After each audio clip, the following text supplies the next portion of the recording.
The Ascendancy Command Academy on Station Meridian had been training officers for 340 years, every one of them born after Year Zero. Year Zero was not a date on a calendar. It was the moment the reckoning ended, the moment the old empires burned themselves down to embers, and the surviving species signed the Threshold Compact over the wreckage of 11 billion dead.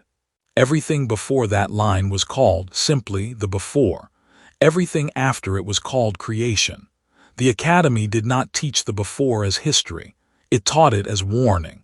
Meridian's graduation rate was 41%, the lowest of any command school in the Compact, because Meridian did not train soldiers. It trained the officers who would stand on bridges when the next reckoning came, and the instructors had a saying carved into the archway of the primary hall. Nothing before creation survived. Make sure you do. The station itself was built from salvage.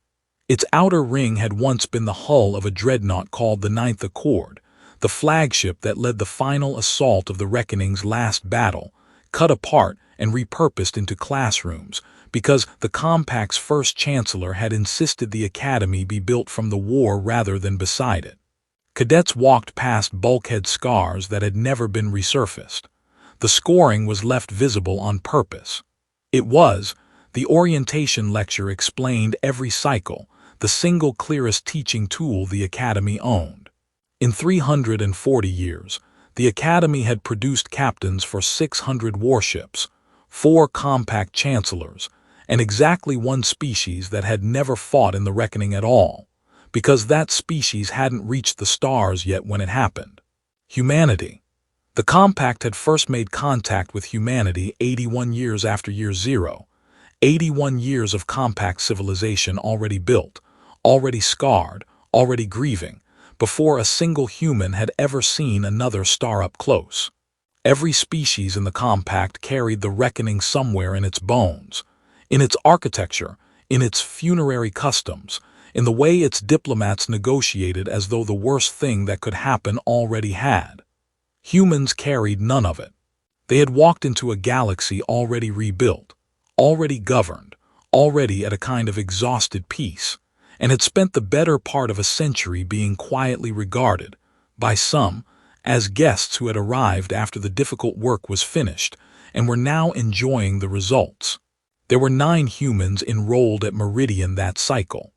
The Academy's records office kept a separate drawer for their files, not out of prejudice, but because human files were, on average, stranger than anyone else's. Verification, requests for human applicants took 4 times as long as for any other species.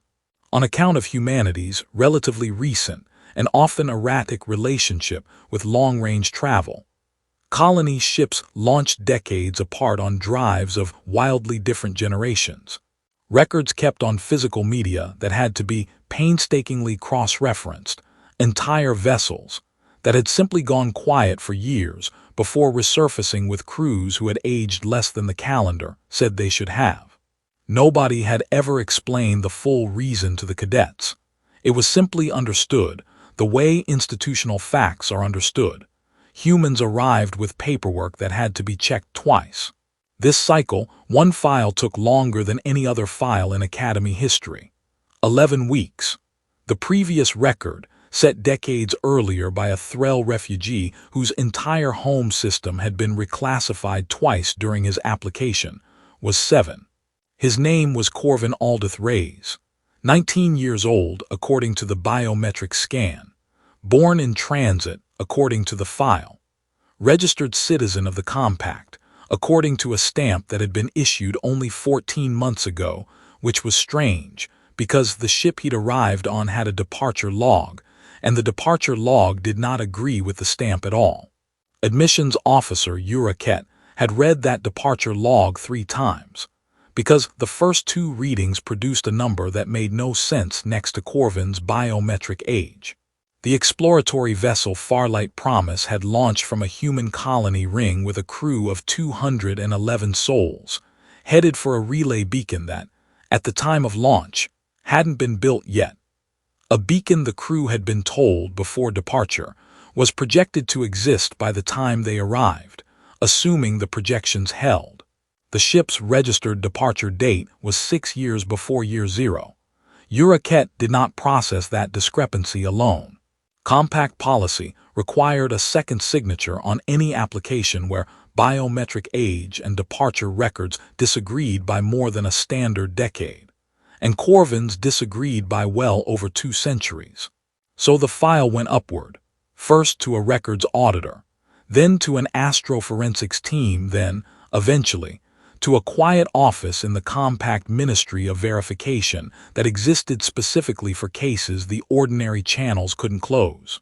Verification took 11 weeks in total. Relativistic drive logs, cryocycle telemetry, 3 independent astroforensic reviews, and finally a physical inspection of the Farlight Promise itself, still docked at the outer ring where it had limped in on reserve power 14 months earlier. The conclusion, filed and stamped and sealed under 6 signatures, was this. The Farlight Promise had left human space running an experimental drive that pushed dangerously close to light speed for a journey of 208 years shipboard time. Except shipboard time and outside time do not move together at that speed. And outside, in the rest of the galaxy, only 14 months had passed since the ship first left dock. Corvin Reyes had spent 14 months living. He had spent 208 years traveling. He had left before the reckoning ended. He had not been born when year zero happened, and he had not been born when the Academy was founded. And by the time his ship's sensors picked up the beacon light of the compact for the first time, creation itself was already 339 years old, with 4 chancellors, 600 warships, and an entire galaxy's worth of history that had happened, in full, before Corvin had existed to witness any of it. He had not mentioned any of this.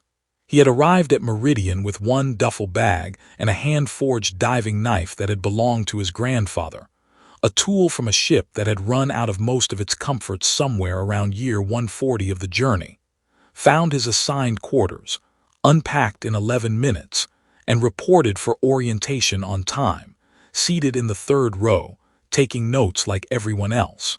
When the orientation officer had asked the room, as a routine icebreaker, whether anyone had traveled unusually far to be there, Corvin had raised his hand along with 3 other cadets and said only, "Colony transport.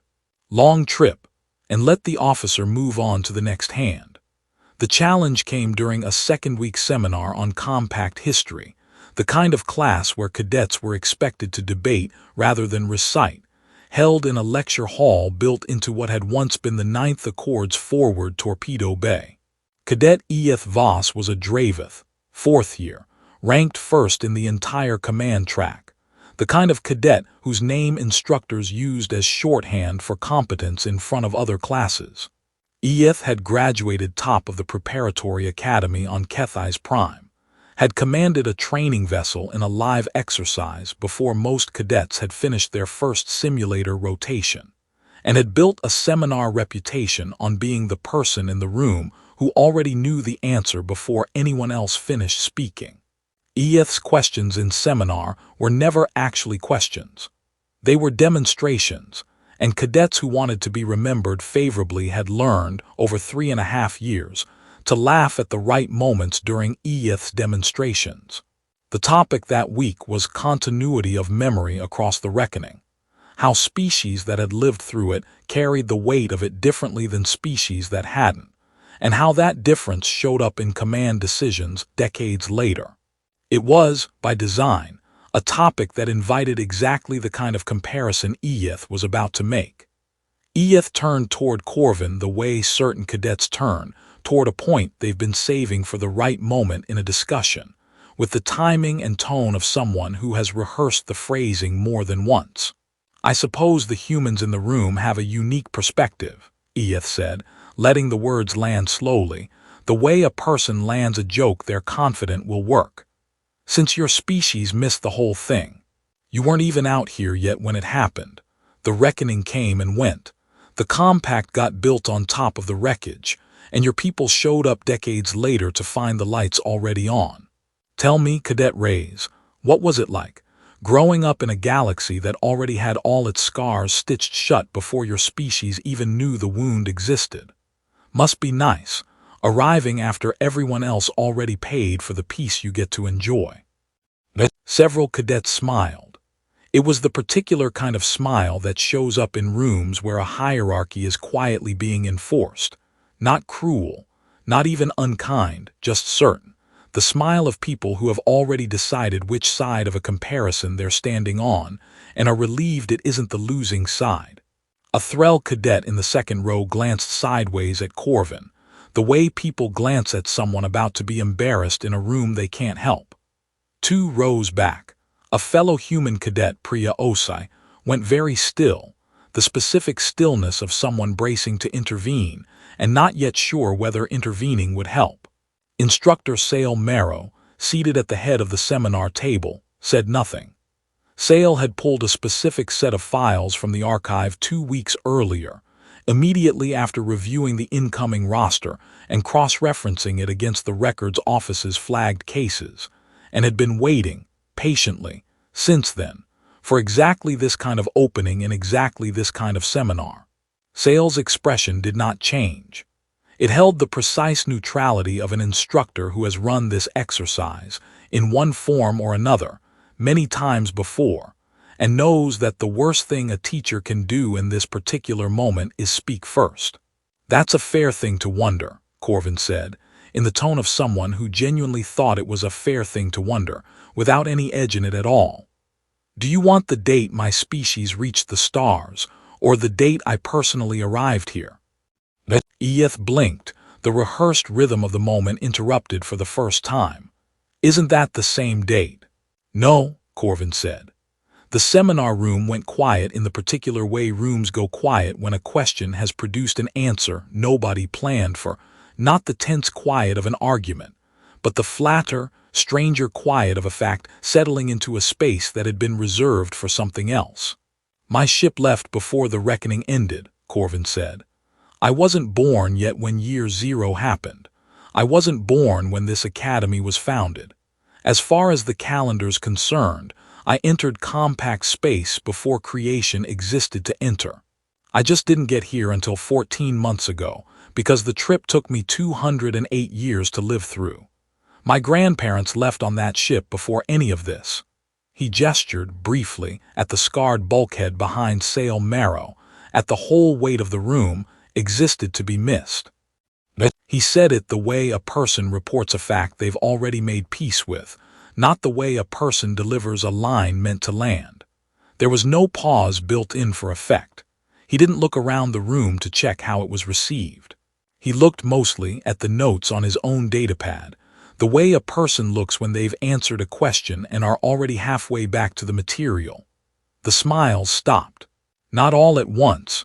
The way a wave stops, the closest ones first, spreading outward toward the back of the room, until Edith Voss was the last cadet still smiling, and then Edith wasn't smiling either.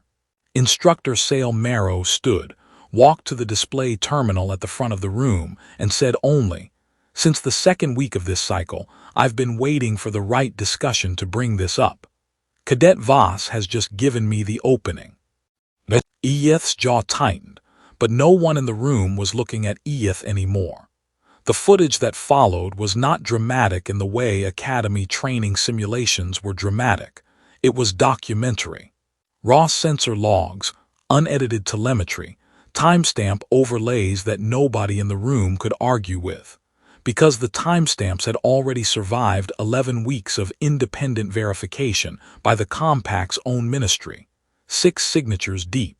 The first file showed the Farlight Promise's departure. A human colony ring against a starfield that predated 3 of the Compact's current member species reaching orbital flight. A launch date that predated year 0 by 6 years. Verified against 3 separate astronomical almanacs that had been cross-checked for drift, and 1 independent stellar cartography survey that placed the recorded star positions exactly where they should have been. 208 years before the present day.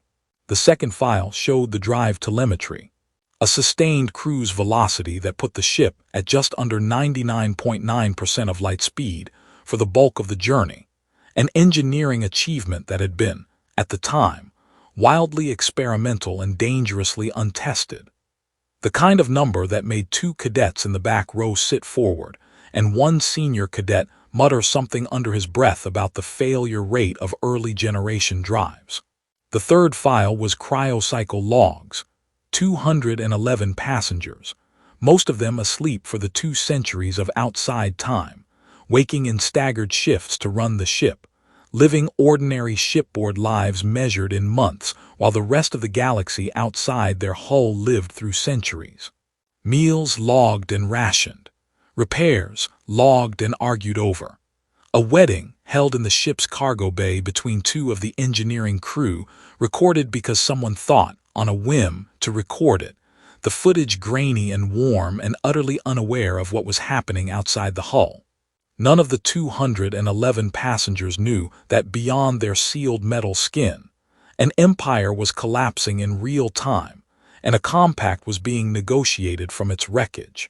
They were, for 200 years, the most isolated 211 people in the galaxy, and they didn't know it.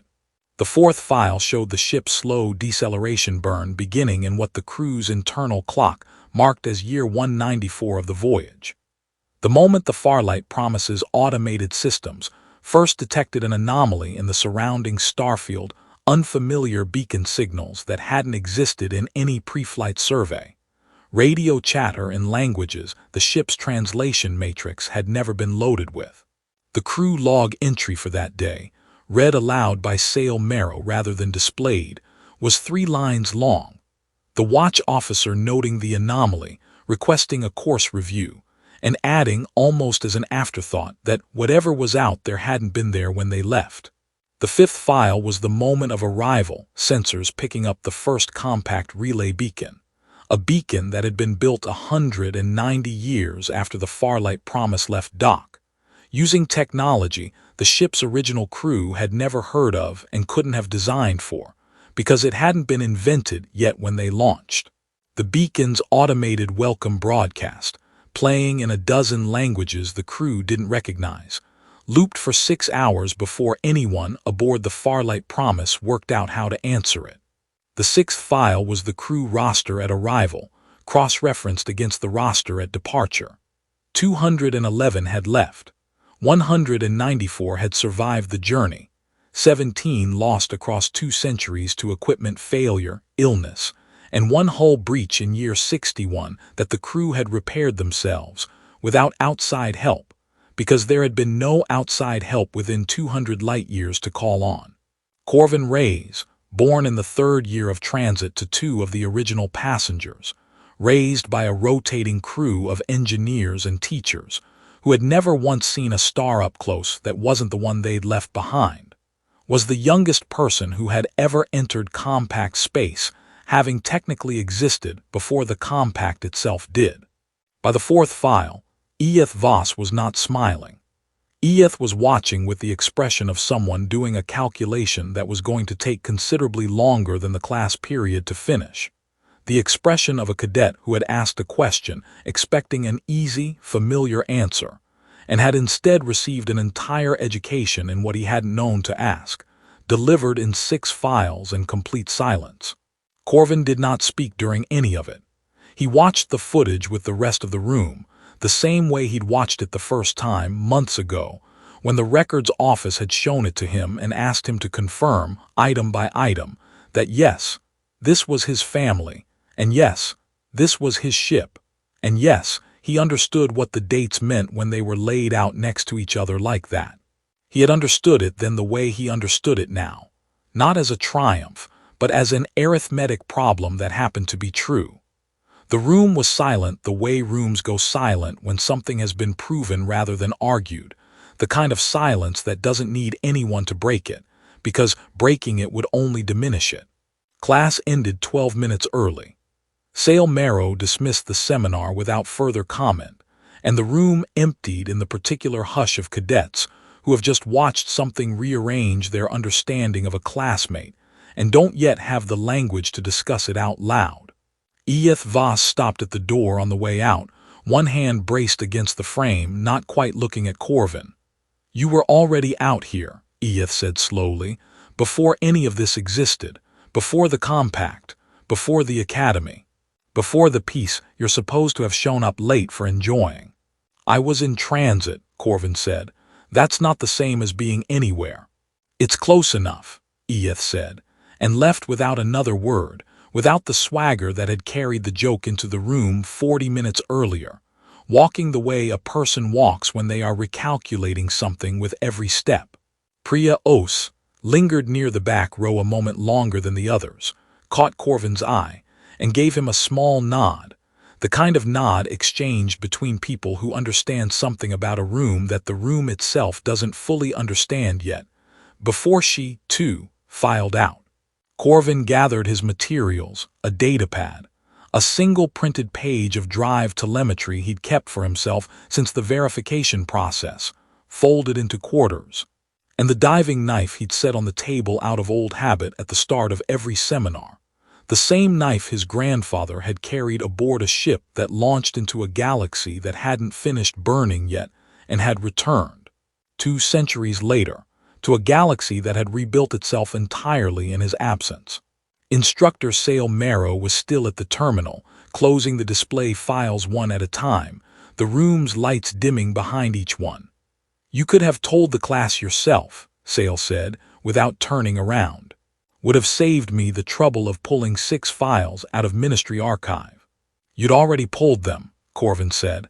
Seemed like a waste not to let you use them. Sale almost smiled at that, the kind of almost smile an instructor allows themselves once the lesson has landed the way it was built to land. 208 years to live through 14 months, Sale said, turning now, studying him properly for the first time since class began. What does that feel like from the inside? Corvin thought about it, not performing the thought, just having it, the same unhurried way he'd answered Edith's question 40 minutes earlier. Like everyone else got here first, he said. Even though I left before any of them existed to get here at all. I spent 2 centuries traveling toward a galaxy that built itself, fought a war, buried its dead, and made peace, all while I was asleep in a cryopod, dreaming about a home that doesn't exist anymore because it changed while I wasn't looking too. I'm not early, I'm not late, I just missed the part in the middle. Sale considered that for a long moment. Most cadets spend their whole first year here trying to prove they belong in a history they were born into, Sale said. You're the first one I've had who was already moving through it before it happened. Didn't feel like moving, Corvin said. Felt like sleeping. Most important things do from the inside, Sale said. Corvin picked up the knife, slid it into his bag alongside the folded telemetry printout, and walked out, the same unhurried pace he'd walked in with 2 weeks earlier, past the scarred bulkhead of the 9th Accord's old torpedo bay, out into a station corridor full of cadets who now knew, whether they fully understood it yet or not, that one of their classmates had entered this universe before it had finished becoming what it was.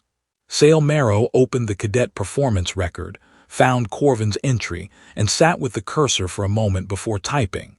Not a summary, not a citation, just the 2 words that the moment had actually earned, the smallest note the largest possible story could be reduced to. Finally arrived. Sale closed the file, and outside the window of the old torpedo bay, Station Meridian turned slowly against a field of stars that had rearranged themselves, in small and patient ways. In every one of the 208 years, it had taken one ship to cross the distance between a galaxy at war and a galaxy at peace. War and a galaxy at peace.